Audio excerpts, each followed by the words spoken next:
We're back on Late Night MMA Radio. Let's bring in Spiritwolf. How's it going, man? Hey, what's up, Mark? How you doing, brother? I'm doing good. So, just talk about this event you're at tonight. Oh yeah, I'm really excited about it. I'm here in Arizona, in the heart of Navajo country, in Gallup, New Mexico, right now. And then tomorrow is the actual event. So today was the weigh-ins, and everything went great.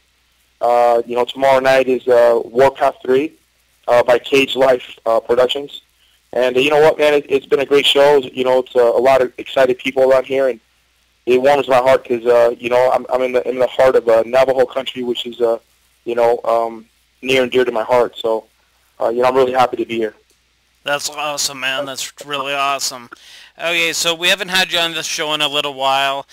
We were going to get you on before your last Bellator fight. Didn't happen. Just talk us through the story of the fight and everything that went down. The fight was, it was a good fight. I unfortunately, early in the fight, my hand just kind of popped. So, I lost function of my right hand. And then at the beginning of the second round, my left hand, went out. So I never really had hand problems like that before. So, I basically just did what I could do, which is fight hard. And, I came up short on a split decision. But, I take a lot of pride in giving everything I can and fighting hard for the fans and fighting hard for, Bellator and Bjorn Rebney. So, I think I did great. And, I'm very, I've worked on as much rehab as I can, and I look forward to getting back in the cage soon. Hey, man, we posted on Twitter that we'd be interviewing you, and I got a question from a fan.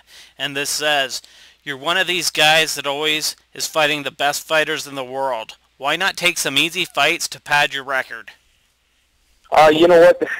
That's, for me, I'm one of those fighters that, I kind of have a reputation for really bringing a fight, So it's really hard for me to get a fight unless a fighter is, undefeated or he's a number one contender or, it's a main event somewhere. And, the fighter tends to be, basically like 10-1 or right.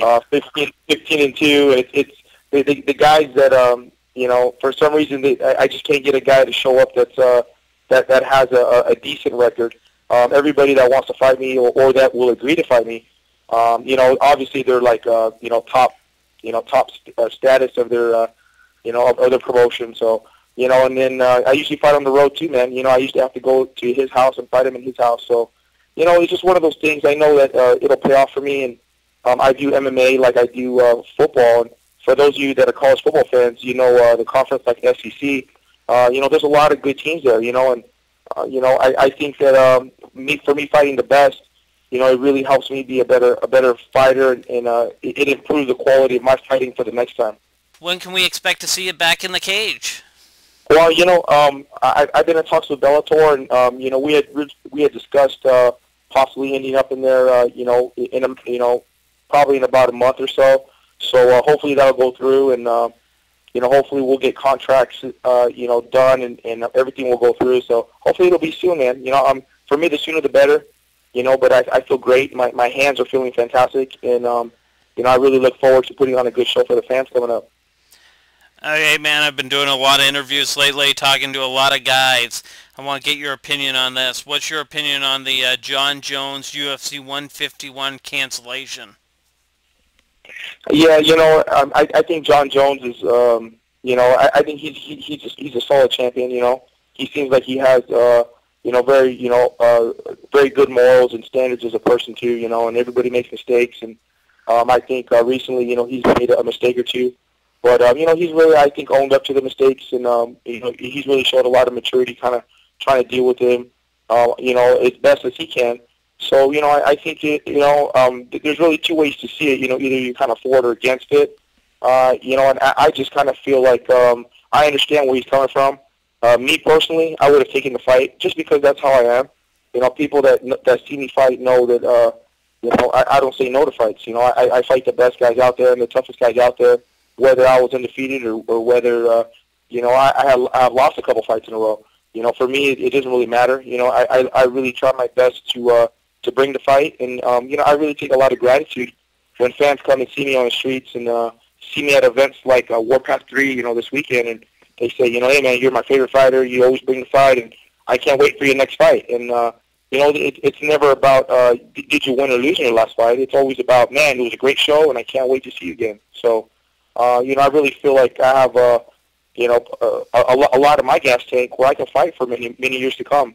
So, my body luckily is held up pretty good, and I feel strong, and I feel ready to kind of get on a winning streak again, Yeah, for sure, man. Okay, so right now in the UFC, there's just tons of injuries, and it's really ironic that they come out with this insurance policy, and now all these fighters are getting hurt.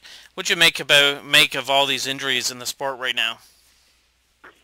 Yeah, I think the way I see it is that, when you have that protection of insurance, I think some people are saying, well, guys are kind of using that as an excuse to pull out of fights and using that as this and that. Well, I also see the other half of it where I see guys that feel like, okay, I have insurance now, so I can actually train harder. And I think they're kind of riding the fine line of training too hard. Yeah, and that's a good point, man. Yeah, so I really think that the insurance is kind of giving them a little extra, I think a little more overconfidence to where they're like, okay, well, if I train super hard and I get hurt, I can get insured. But for me, I still like to pull back at the end of my training camps, so I go into my fight as fresh as possible. So unfortunately, I haven't had to pull out of fights like that. Okay, man, you're one of these guys that likes to throw down and have these exciting fights. Have you ever had a bad concussion in the sport? I've had concussions in my life, but they all occurred playing football in high school or semi-pro.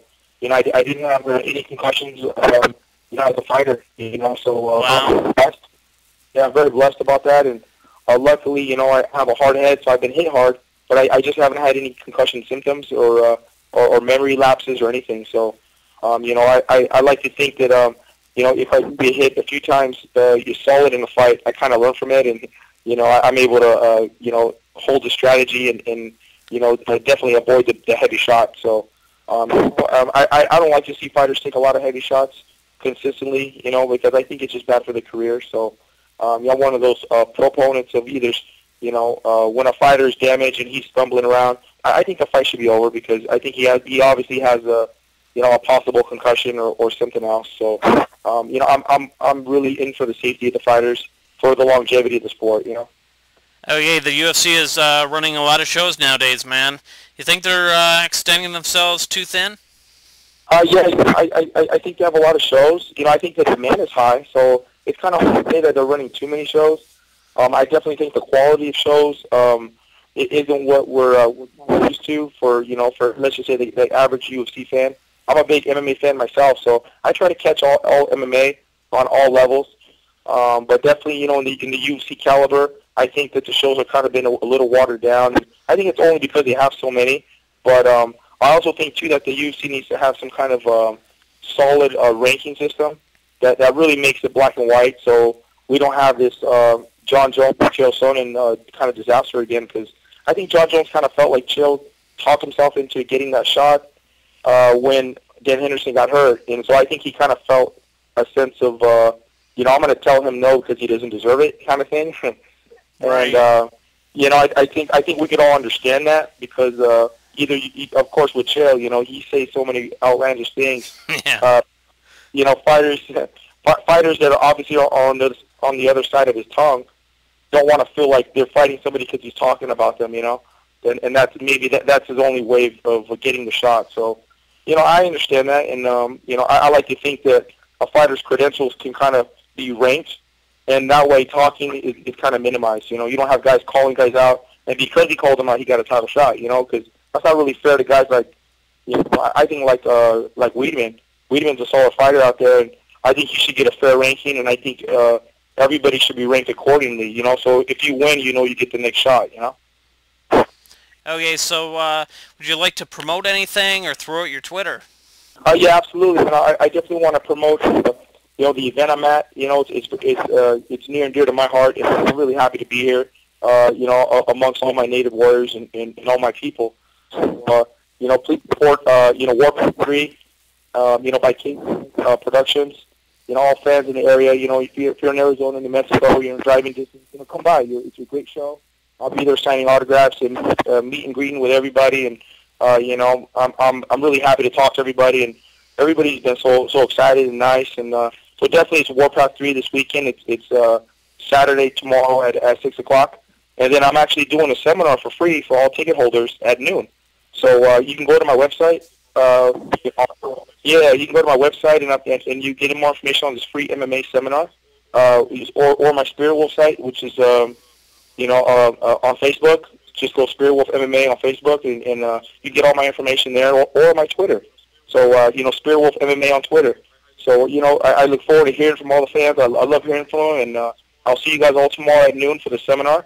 It's a free 2-hour seminar, and then we have the show at 6. Good stuff, man. Thanks for giving us the time. Hey, Mark, take care, bro, and I look forward to talking to you again soon. Okay, man. See ya. All right, brother. Bye-bye.